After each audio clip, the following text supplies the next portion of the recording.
சூழ்நிலை வருகின்ற பொழுது பாஸ்டர் சரியில்லை, சபை சரியில்லை, பாஸ்டர் ஜெபிக்கிறது சரியில்லை, நீங்க நடக்கிறது ஒன்றும் சரியில்லை, நாம இங்க எத்தனை நாள் வரோம், எத்தனை வருஷமா வரோம், எத்தனை வருஷம் வந்தாலும் கூட நாம ஒரு ஆசீர்வாதங்களை பெற்றுக்கொள்ள முடியல, நாம ஒரு ஆசீர்வாதங்களை நம்மளால என்ன செய்ய முடியாது, ஆண்டவத்துல இருந்து என்ன செய்ய முடியாது, பெற்றுக்கொள்ள முடியல.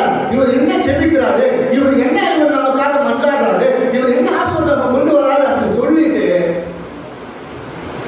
இந்த அப்பத்தின் வீடை விட்டுட்டு நீங்க என்ன செய்வீங்க? வேற இடத்துல போயிடாதீங்க, வேற இடத்துல பார்க்காதீங்க. ஐயோ அங்க நல்லா இருக்கிறாங்க, அங்க நிறைய வர்றாங்க, அங்க நிறைய கூட்டம் நடக்கு, அந்த இடத்துல பயங்கரமான கூட்டம் நடக்கு, அந்த இடத்துல போன ஆஸ்வதிக்கப்படலாம், அந்த இடத்துல போன